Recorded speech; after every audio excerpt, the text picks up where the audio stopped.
One afternoon, Donald took a supplies train to the works. Henry, awaiting final repairs on his tender, smiled howlingly. "Hello, Donald. How is everything? Dudley getting on all right?" "I suppose. But I can't see the same for Bear." Donald explained about Bear's mishaps and Dudley's behaviour. "Hey, doesn't it add up?" he continued. "It's not like Bear to act in such a way. I'm awfully suspicious of that Dudley." Henry grew stern. "You must tell the Fat Controller at once. I'm all too familiar with this sort of situation." Henry recounted the events of Diesel's stint on the railway. "You didn't say," gasped Donald. "He even tried to lie about me. We caught him, but only after Duck went to Edward's station. If Dudley's not stopped, Bear could be sent much further away. By the sounds of it, he's already got his coupling hooks in Gordon and James." Donald was pensive. "Leave it with me," he said, and hurried back to the shed.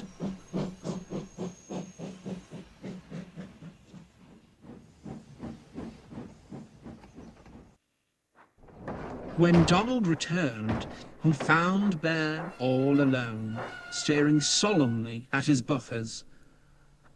"Maybe the Fat Controller shouldn't have kept me," he sighed. "Hey, rubbish!" retorted Donald. "You're an outlier in a world of devilish diesels. I know you didn't have any ulterior motives. Our new pal, on the other hand." "You mean you don't believe Dudley?" Bear asked hopefully. Donald recounted his conversation with Henry, and Bear smiled thankfully. "And here I thought I was all muddled in the radiator. And the question is, how do we prove he's behind all this? I know just the thing."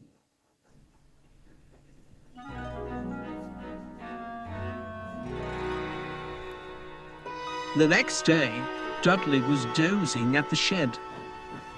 Donald was shunting nearby when Bear came excitedly along.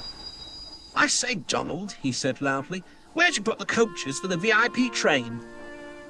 "Near the station," Donald replied with a grin. "They're ready and waiting for you." "Oh, excellent," said Bear. "Oh, I'll better be off. Must be spick and span for our special guest." "A special guest, sir?" smirked Dudley. Bear was waiting in a siding for his driver to return, pretending to be asleep. He heard the rumble of trucks rolling past, accompanied by deep puffing. When the sound died away, he opened one eye. The truck sat on the point, blocking him in. "Worked like a charm," he chuckled to himself.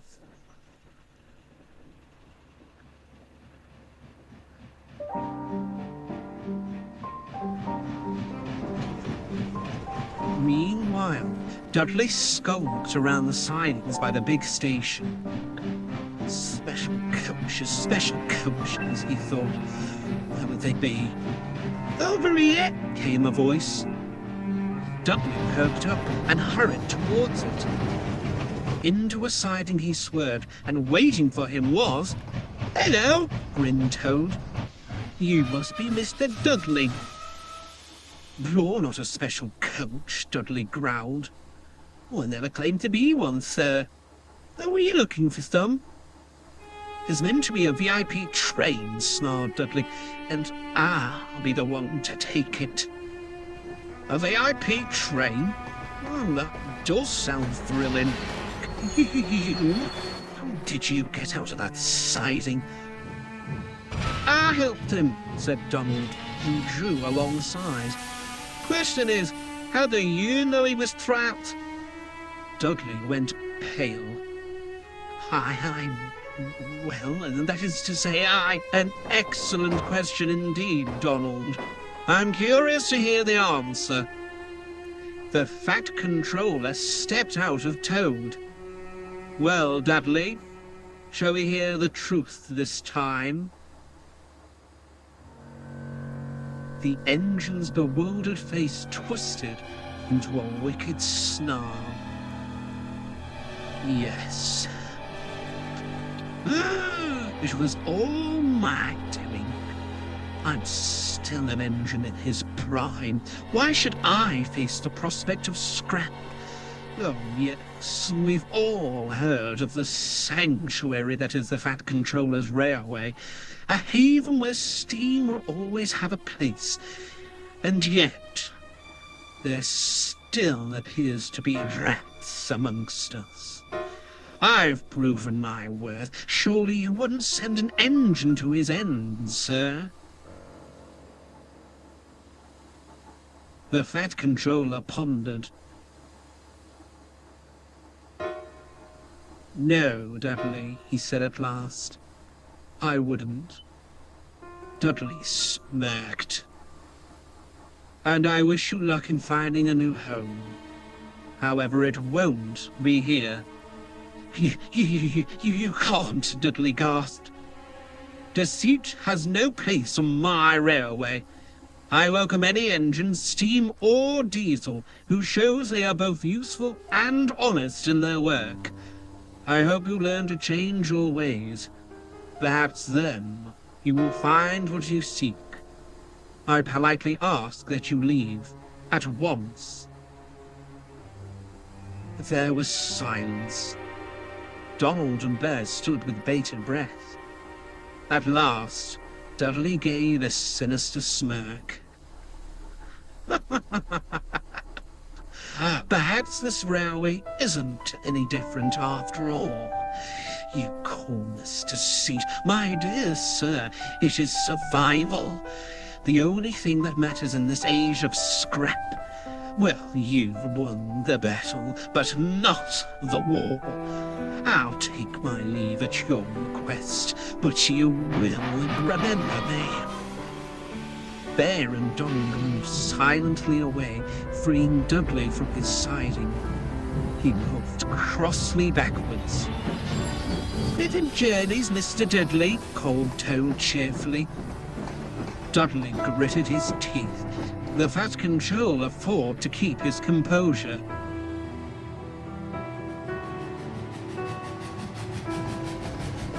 Dudley was soon coupled to a long line of wagons. Bear and Donald watched from the platform as he stormed away with much whooshing and huffing. Into the setting sun he puffed and disappeared the horizon.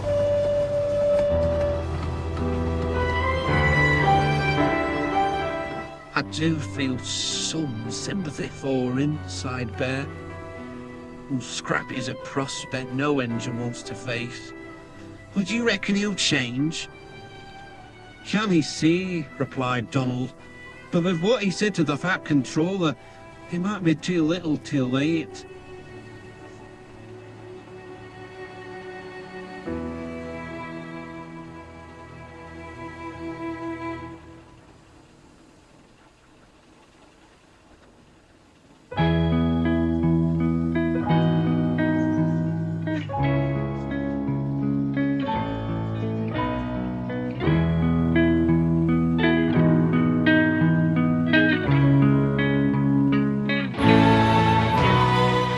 Life returned to normal on the Fat Controller's Railway.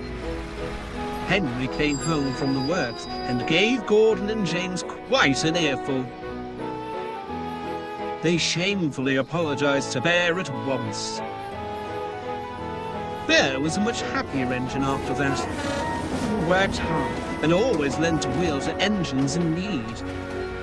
Though still friendly to visitors, he had no reservations about putting snooty diesels in their place. The steam engines agreed that made him very useful indeed.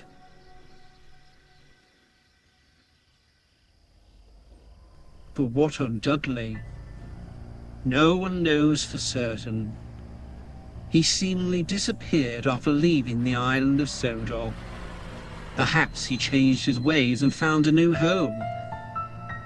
Many diesels on the other railway will tell you that, On misty nights, the hoarse puffing and deep whistle of a steam engine could be heard rumbling through, on its way to the Fat Controller's railway. I wonder if the diesel's arrived. Don't you?